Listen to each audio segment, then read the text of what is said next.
ವೀಕ್ಷಕರೇ, ಎಲ್ಲರಿಗೂ ಸ್ವಾಗತ ಸಮಯ ಸ್ಪಂದನ ಚಾನಲ್ಗೆ. ನೋಡಿ, ಇತ್ತೀಚೆಗೆ ಅಂತಾರಾಷ್ಟ್ರೀಯ ಮಟ್ಟದಲ್ಲಿ ದೊಡ್ಡ ಗಲಾಟೆ ಆಗಿಬಿಟ್ಟಿದೆ. ಇಂಡಿಯಾ ಮತ್ತೆ ಪಾಕಿಸ್ತಾನ ಮಧ್ಯೆ ತಿಕ್ಕಾಟ ಜೋರಾಗಿದೆ. ಯಾಕಂದ್ರೆ ಪಾಕಿಸ್ತಾನದ ಒಬ್ಬ ದೊಡ್ಡ ಡಿಫೆನ್ಸ್ ಮಿನಿಸ್ಟರ್ ತರ ಇದ್ದವನು ನಮ್ಮ ಇಂಡಿಯಾ ಮೇಲೆ ನ್ಯೂಕ್ಲಿಯರ್ ಬಾಂಬ್ ಹಾಕ್ತೀವಿ ಅಂತ ಡೈರೆಕ್ಟ್ ಆಗಿ ಬೆದರಿಕೆ ಹಾಕಿದ್ದಾನೆ. ಇದು ಕೇಳಿದಾಕ್ಷಣ ಜಗತ್ತೆಲ್ಲ ಶಾಕ್ ಆಗಿದೆ. ಆದ್ರೆ ಅಚ್ಚರಿ ಏನಂದ್ರೆ ಈ ಟೈಮಲ್ಲಿ ಅಫ್ಘಾನಿಸ್ತಾನ್ ನಮ್ಮ ಕಡೆ ನಿಂತು ಪಾಕಿಸ್ತಾನಕ್ಕೆ ಸರಿಯಾಗಿ ತಿರುಗೇಟು ಕೊಟ್ಟಿದೆ. ಈ 1 ಗಂಟೆ ಸ್ಪೆಷಲ್ ವಿಡಿಯೋದಲ್ಲಿ ಇದರ ಹಿಂದಿನ ಕತೆ ಏನು, ಇದರಿಂದ ಏನೆಲ್ಲ ಆಗಬಹುದು, ಜಗತ್ತಿನ ರಿಯಾಕ್ಷನ್ ಹೇಗಿದೆ ಅಂತ ಕಂಪ್ಲೀಟ್ ಆಗಿ ನೋಡ್ತೀವಿ. ಹಂಗೆ ಹಿಸ್ಟ್ರಿ ಏನಿತ್ತು, ಇಂಡಿಯಾದ ಡಿಫೆನ್ಸ್ ಪವರ್ ಎಷ್ಟಿದೆ, ಪಾಕಿಸ್ತಾನ ಯಾಕೆ ಹಿಂಗೆಲ್ಲ ಮಾಡ್ತಿದೆ, ಅಫ್ಘಾನಿಸ್ತಾನ್ ಸಪೋರ್ಟ್ ಮಾಡಿದ್ದರೆ ಅರ್ಥ ಏನು ಅಂತಾನೋ ತಿಳ್ಕೊಳ್ಳೋಣ. ಮೊದಲಿಗೆ ಈ ಗಲಾಟೆ ಶುರುವಾಗಿದ್ದು ಯಾವಾಗ ಅಂತ ನೋಡೋಣ. ಮೊನ್ನೆ ಟಿವಿಯಲ್ಲಿ ಒಂದು ಚರ್ಚೆ ನಡೆದಿತ್ತು. ಅದರಲ್ಲಿ ಪಾಕಿಸ್ತಾನದ ಒಬ್ಬ ಹಳೆ ಮಿನಿಸ್ಟ್ರು ಇಂಡಿಯಾ ಜಮ್ಮು ಕಾಶ್ಮೀರದಲ್ಲಿ ಹಿಂಗೆ ಸ್ಟ್ರಾಂಗ್ ಆಗಿದ್ರೆ ನಾವು ನ್ಯೂಕ್ಲಿಯರ್ ಆಪ್ಷನ್ ಯೋಚಿಸಬೇಕಾಗುತ್ತೆ ಅಂತ ಹೇಳ್ದ. ಈ ತರ ಮಾತಾಡಿದ್ದು ಇದೇನು ಫಸ್ಟ್ ಟೈಮ್ ಅಲ್ಲ, ಆದ್ರೆ ಈಗಿನ ಟೈಮ್ ಬೇರೆ. ಇಂಡಿಯಾ ಎಲ್ಲಾ ಕಡೆ ತನ್ನ ಪವರ್ ತೋರಿಸ್ತಿದೆ, ಮಿಲಿಟರಿ ಕೂಡ ಸ್ಟ್ರಾಂಗ್ ಆಗ್ತಿದೆ. ಇಂಥ ಟೈಮಲ್ಲಿ ಈ ತರ ಬೆದರಿಕೆ ಹಾಕಿರೋದು ತುಂಬಾನೇ ಡೇಂಜರಸ್. ಇಂಡಿಯಾ ಮಾತ್ರ ಇದಕ್ಕೆ ತಲೆ ಕೆಡಿಸ್ಕೊಳ್ಳಿಲ್ಲ, ಕೂಲ್ ಆಗಿ ಆದ್ರೆ ಗಟ್ಟಿಯಾಗಿ ಮಾತಾಡಿದ್ದಾರೆ. ನಮ್ಮ ವಿದೇಶಾಂಗ ಸಚಿವಾಲಯ ಸುಮ್ಮನೆ ಜಗಳ ಮಾಡೋಕೆ ಹೋಗಿಲ್ಲ, ಆದ್ರೆ ನಮ್ಮ ದೇಶನ ಕಾಪಾಡಿಕೊಳ್ಳೋಕೆ ನಮಗೆ ಪವರ್ ಇದೆ ಅಂತ ಸ್ಪಷ್ಟವಾಗಿ ಹೇಳಿದ್ದಾರೆ. ನಮ್ಮ ಡಿಫೆನ್ಸ್ ಕಡೆಯಿಂದಾನು ಹೇಳಿದ್ದಾರೆ, ಯಾರಾದ್ರೂ ನ್ಯೂಕ್ಲಿಯರ್ ಅಟ್ಯಾಕ್ ಮಾಡಿದ್ರೆ ಅವರಿಗೆ ಸರಿಯಾಗಿ ತಿರುಗೇಟು ಕೊಡ್ತೀವಿ, ಮತ್ತೆ ಆ ತಪ್ಪು ಮಾಡೋಕೆ ಹೆದರ್ಬೇಕು ಅಂತ. ಇಂಡಿಯಾ ನೋ ಫಸ್ಟ್ ಯೂಸ್ ಅಂತ ನ್ಯೂಕ್ಲಿಯರ್ ಪಾಲಿಸಿ ಫಾಲೋ ಮಾಡ್ತಿದೆ, ಆದ್ರೆ ಯಾರಾದ್ರೂ ಕೆಣಕಿದ್ರೆ ಸುಮ್ಮನೆ ಇರೋದಿಲ್ಲ ಅಂತ ಗ್ಯಾರಂಟಿ. ಆದ್ರೆ ಇಲ್ಲಿ ಒಂದು ಟ್ವಿಸ್ಟ್ ಬಂತು. ಅಫ್ಘಾನಿಸ್ತಾನದ ಹೊಸ ಗವರ್ನಮೆಂಟ್ ಎಲೆಕ್ಷನ್ ಆಗಿ ಬಂದಿರೋರು ಪಾಕಿಸ್ತಾನದ ಈ ಬೆದರಿಕೆಗೆ ಸರಿಯಾಗಿ ಕೌಂಟರ್ ಕೊಟ್ಟಿದ್ದಾರೆ. ಇದು ತುಂಬಾನೇ ಬೇಜವಾಬ್ದಾರಿ ಮಾತು. ನಮ್ಮ ರೀಜನ್ಗೆ ಇದು ಡೇಂಜರಸ್ ಅಂತ ಗಟ್ಟಿಯಾಗಿ ಹೇಳಿದ್ದಾರೆ. ಅಷ್ಟೇ ಅಲ್ಲ, ಇಂಡಿಯಾದಲ್ಲಿ ಶಾಂತಿ ಕಾಪಾಡೋಕೆ ಮತ್ತು ಡೆಮಾಕ್ರಸಿ ಬೆಳೆಸೋಕೆ ಮಾಡ್ತಿರೋ ಕೆಲಸನ ಸಪೋರ್ಟ್ ಮಾಡಿದ್ದಾರೆ. ಯುನೈಟೆಡ್ ನೇಷನ್ಸ್ ಕೂಡ ಪಾಕಿಸ್ತಾನದ ಈ ಮಿಲಿಟರಿ ಗೇಮ್ಸ್ ಮತ್ತೆ ಟೆರರಿಸ್ಟ್ಗೆ ಸಪೋರ್ಟ್ ಮಾಡೋದನ್ನೆಲ್ಲ ಗಮನಿಸಬೇಕು ಅಂತ ಹೇಳಿದ್ದಾರೆ. ಆ ಅಫ್ಘಾನಿಸ್ತಾನ ಮಾಡಿರೋ ಕೆಲಸದ ಮೇಲೆ ಏನು ಅಂತ ತಿಳಿಬೇಕಂದ್ರೆ ಇಂಡಿಯಾ ಮತ್ತೆ ಅಫ್ಘಾನಿಸ್ತಾನದ ಹಿಸ್ಟ್ರಿ ನೋಡಬೇಕು. ಅವಾಗಿಂದ ಇವರಿಬ್ಬರ ಮಧ್ಯೆ ಒಳ್ಳೆ ಫ್ರೆಂಡ್ಶಿಪ್ ಇದೆ, ವ್ಯಾಪಾರ ಇತ್ತು, ಕಲ್ಚರ್ ಶೇರ್ ಮಾಡ್ಕೊಂಡಿದ್ರು. ಅಫ್ಘಾನಿಸ್ತಾನದಲ್ಲಿ ಶಾಂತಿ ನೆಲೆಸೋಕೆ ಇಂಡಿಯಾ ಕೋಟಿ ಕೋಟಿ ಖರ್ಚು ಮಾಡಿದೆ, ಸ್ಕೂಲ್ ಕಟ್ಟಿಸಿಕೊಟ್ಟಿದೆ, ರೋಡ್ ಮಾಡಿಸಿಕೊಟ್ಟಿದೆ, ಡೆಮಾಕ್ರಸಿ ಬರೋಕೆ ಹೆಲ್ಪ್ ಮಾಡಿದೆ. ಈಗ ಅಫ್ಘಾನಿಸ್ತಾನ ಸಪೋರ್ಟ್ ಮಾಡಿರೋದು ಸುಮ್ಮನೆ ಅಲ್ಲ, ಇವರಿಬ್ಬರಿಗೂ ಒಬ್ಬರ ಮೇಲೊಬ್ಬರಿಗೆ ಇರೋ ರೆಸ್ಪೆಕ್ಟ್ ಮತ್ತೆ ಸಪೋರ್ಟ್ ನಿಂದ ಬುದು ಬಂದಿದೆ. ಇನ್ನೊಂದು ಕಡೆ ಪಾಕಿಸ್ತಾನದ ಪರಿಸ್ಥಿತಿ ನೋಡಿದ್ರೆ ಅಲ್ಲಿ ಎಕನಾಮಿಕ್ ಪ್ರಾಬ್ಲಮ್ ಜಾಸ್ತಿ ಇದೆ, ಬೆಲೆ ಏರಿಕೆ ಗಗನಕ್ಕೆ ಏರಿದೆ.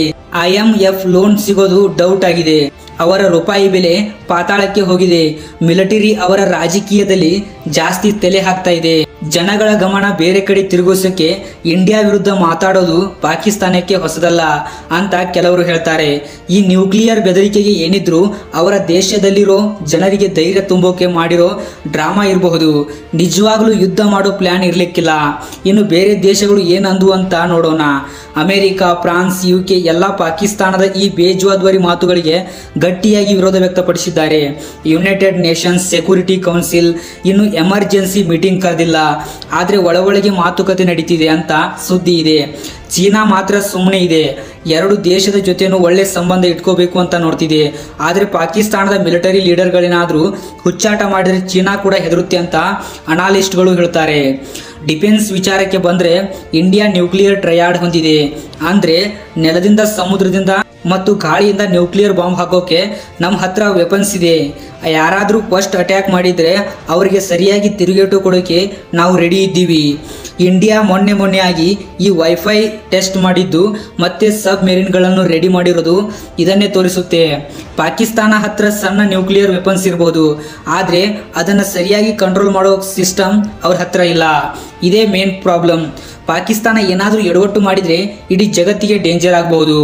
ಈ ಮಧ್ಯೆ ಅಫ್ಘಾನಿಸ್ತಾನ್ ಮಾಡಿರೋ ಕೆಲಸ ಎಲ್ಲರಿಗೂ ಶಾಕ್ ಕೊಟ್ಟಿದೆ. ಹೊಸ ಕಾಬೂಲ್ ಗವರ್ನಮೆಂಟ್ ಸುಮ್ಮನೆ ಇರುತ್ತೆ ಅಂದುಕೊಂಡಿದ್ರು, ಆದ್ರೆ ಅವರು ಇಂಡಿಯಾನ ಸಪೋರ್ಟ್ ಮಾಡಿರೋದು ಅವರ ಹೊಸ ವಿದೇಶಾಂಗ ನೀತಿ ತೋರಿಸುತ್ತೆ. ಅವರಿಗೆ ಶಾಂತಿ ಮುಖ್ಯ, ಇಂಡಿಯಾ ಒಳ್ಳೆ ಫ್ರೆಂಡ್ ಅಂತ ಅವರಿಗೆ ಗೊತ್ತಿದೆ. ಪಾಕಿಸ್ತಾನ ಅಫ್ಘಾನಿಸ್ತಾನದಲ್ಲಿ ಟೆರರಿಸ್ಟ್ಗಳನ್ನ ಕಳಿಸಿ ತೊಂದರೆ ಮಾಡ್ತಿರೋದಕ್ಕೆ ಇದು ಸರಿಯಾದ ತಿರುಗೇಟು. ಈಗ ಎರಡು ದೇಶದ ಮೀಡಿಯಾಗಳು ಏನ್ ಹೇಳ್ತಿದ್ದೇವೆ ಅಂತ ನೋಡೋಣ. ಇಂಡಿಯಾದಲ್ಲಿ ನ್ಯೂಸ್ ಚಾನೆಲ್ಗಳು ಮತ್ತೆ ಸೋಷಿಯಲ್ ಮೀಡಿಯಾದಲ್ಲಿ ಗವರ್ನಮೆಂಟ್ ಕೂಲ್ ಆಗಿ ಸ್ಟ್ರಾಂಗ್ ಆಗಿ ಮಾತಾಡ್ತಿರೋದನ್ನ ಹೊಗಳ್ತಿದ್ದಾರೆ. ಪಾಕಿಸ್ತಾನದಲ್ಲಿ ಕೆಲ ಜರ್ನಲಿಸ್ಟ್ಗಳು ಮತ್ತೆ ಹಳೆಯ ಜನರಲ್ ಇಂಡಿಯಾ ಜೊತೆ ನ್ಯೂಕ್ಲಿಯರ್ ಬೆದರಿಕೆ ಹಾಕೋದು ಸರಿಯಲ್ಲ ಅಂತ ಮಾತಾಡ್ತಿದ್ದಾರೆ. ಯಾಕಂದ್ರೆ ಇಂಡಿಯಾ ಮಿಲಿಟರಿ ಪವರ್ ಅಲ್ಲಿ ಅವರಿಗಿಂತ ಎಷ್ಟೋ ಮುಂದೆ ಇದೆ ಅಂತ ಅವರಿಗೂ ಗೊತ್ತು. ಈ ಎಲ್ಲಾ ಗಲಾಟೆಗಳ ಮಧ್ಯೆ ಯುದ್ಧದಿಂದ ಆಗೋ ನಷ್ಟನ ನಾವು ಮರೆಯಬಾರದು. ಒಂದೇ ಒಂದು ನ್ಯೂಕ್ಲಿಯರ್ ಬಾಂಬ್ ಇದ್ರು ಅದೆಷ್ಟು ಜನ ಸಾಯ್ತಾರೆ, ಎಷ್ಟೆಲ್ಲ ಹಾಳಾಗುತ್ತೆ ಅಂತ ಊಹಿಸಿಕೊಳ್ಳೋಕ್ಕೂ ಆಗಲ್ಲ. ರೇಡಿಯೇಷನ್ ಇಂದ ಎಷ್ಟೋ ವರ್ಷಗಳ ಕಾಲ ಜನ ಕಷ್ಟಪಡ್ತಾರೆ, ಪರಿಸರ ಹಾಳಾಗುತ್ತೆ, ಎಕನಾಮಿಕ್ ಆಗಿ ದೇಶ ಮುಳುಗಿ ಹೋಗುತ್ತೆ. ಇಡೀ ಜಗತ್ತು ಎಚ್ಚೆತ್ತುಕೊಂಡು ಪಾಕಿಸ್ತಾನಕ್ಕೆ ಬುದ್ಧಿ ಹೇಳಬೇಕು. ಶಾಂತಿ ಮತ್ತೆ ಮಾತುಕತೆ ಇಂದೆಲ್ಲ ಎಲ್ಲ ಪ್ರಾಬ್ಲಮ್ ಸಾಲ್ವ್ ಆಗೋದು. ಈ ಸ್ಪೆಷಲ್ ರಿಪೋರ್ಟ್ ಮುಗಿಸೋಕೆ ಮುಂಚೆ ಏನೆಲ್ಲ ಇಂಪಾರ್ಟೆಂಟ್ ಪಾಯಿಂಟ್ಸ್ ಅಂತ ಒಂದು ಸರಿ ನೋಡೋಣ. ಪಾಕಿಸ್ತಾನ ನ್ಯೂಕ್ಲಿಯರ್ ಬೆದರಿಕೆ ಹಾಕ್ತಿರೋದು ಅವರ ದೌರ್ಬಲ್ಯ ತೋರಿಸುತ್ತೆ, ಅವರ ಶಕ್ತಿ ಅಲ್ಲ. ಇಂಡಿಯಾ ಕೂಲ್ ಆಗಿ ಆದ್ರೆ ಸ್ಟ್ರಾಂಗ್ ಆಗಿ ರಿಯಾಕ್ಟ್ ಮಾಡಿರೋದು ಜಗತ್ತಿನಲ್ಲಿ ನಮ್ಮ ಗೌರವನ ಜಾಸ್ತಿ ಮಾಡಿದೆ. ಅಫ್ಘಾನಿಸ್ತಾನ್ ಸಪೋರ್ಟ್ ಮಾಡಿರೋದು ಈ ರೀಸನ್ ನಲ್ಲೇ ದೊಡ್ಡ ಬದಲಾವಣೆ ತಂದಿದೆ. ಇಂಡಿಯಾಗೆ ಡಿಪ್ಲೊಮ್ಯಾಟಿಕ್ ಸಪೋರ್ಟ್ ಅಷ್ಟೇ ಅಲ್ಲ, ಮೋರಲ್ ಸಪೋರ್ಟ್ ಕೂಡ ಇದೆ. ಜಗತ್ತಿನ ದೊಡ್ಡಣ್ಣಂದಿರಲ್ಲ ಈ ವಿಷಯನ ಸೂಕ್ಷ್ಮವಾಗಿ ನೋಡ್ತಿದ್ದಾರೆ. ತುಂಬಾ ಜನ ಇಂಡಿಯಾ ಶಾಂತಿಯಿಂದ ಇರೋದನ್ನ ಸಪೋರ್ಟ್ ಮಾಡ್ತಿದ್ದಾರೆ. ಕೊನೆಯದಾಗಿ ಹೇಳೋದು ಇಷ್ಟೇ, ದಕ್ಷಿಣ ಏಷ್ಯಾದ ಭವಿಷ್ಯ ನ್ಯೂಕ್ಲಿಯರ್ ಬಾಂಬ್ ಇಂದ ನಿರ್ಧಾರ ಆಗಲ್ಲ. ಎಲ್ಲ ಒಟ್ಟಾಗಿ ಸೇರಿ ಡೆಮಾಕ್ರೆಟಿಕ್ ಆಗಿ ಮಾತಾಡ್ಕೊಂಡು ಪ್ರಾಬ್ಲಮ್ ಸಾಲ್ವ್ ಮಾಡ್ಕೊಂಡಿರೇನೆ ಒಳ್ಳೇದು. ನ್ಯೂಕ್ಲಿಯರ್ ವೆಪನ್ಸ್ ಪವರ್ ತೋರಿಸೋಕೆ ಇರೋದಲ್ಲ, ಅದು ಮನುಷ್ಯ ಮಾಡಿರೋ ಅತಿ ಡೇಂಜರಸ್ ವಸ್ತು ಅಂತ ನೆನಪಿಟ್ಕೊಳ್ಬೇಕು. ಪಾಕಿಸ್ತಾನ ಸರಿಯಾದ ದಾರಿಯಲ್ಲಿ ನಡ್ಕೋಬೇಕು. ಇಂಡಿಯಾ ತನ್ನ ಪವರ್ ತೋರಿಸ್ತಾ ಶಾಂತಿ ಕಾಪಾಡಬೇಕು. ಆದ್ರೆ ನಮ್ಮ ದೇಶದ ವಿಚಾರದಲ್ಲಿ ಯಾವತ್ತೂ ರಾಜಿ ಆಗಬಾರ್ದು. ಈ ವಿಡಿಯೋ ಇಷ್ಟ ಆಗಿದ್ರೆ ಲೈಕ್ ಮಾಡಿ, ಶೇರ್ ಮಾಡಿ, ಮತ್ತೆ ನಮ್ಮ ಚಾನಲ್ಗೆ ಸಬ್ಸ್ಕ್ರೈಬ್ ಮಾಡಿ. ನಿಮ್ಮ ಅನಿಸಿಕೆಗಳನ್ನ ಕಮೆಂಟ್ ಬಾಕ್ಸ್ ನಲ್ಲಿ ತಿಳಿಸಿ. ಪಾಕಿಸ್ತಾನ ಸುಮ್ಮನೆ ಆಗುತ್ತಾ, ಅಫ್ಘಾನಿಸ್ತಾನ್ ಸಪೋರ್ಟ್ ಆಗಿದ್ದರೆ ಲಾಂಗ್ ಟರ್ಮ್ ಎಫೆಕ್ಟ್ ಏನು ಅಂತ ನಿಮ್ಮ ಅಭಿಪ್ರಾಯ ತಿಳಿಸಿ. ಈ ಶ್ರಮಕ್ಕೆ ನಿಮ್ಮಿಂದ ಬಯಸೋದು ಕೇವಲ ಒಂದು ಮೆಚ್ಚುಗೆನ ಮಾತ್ರ.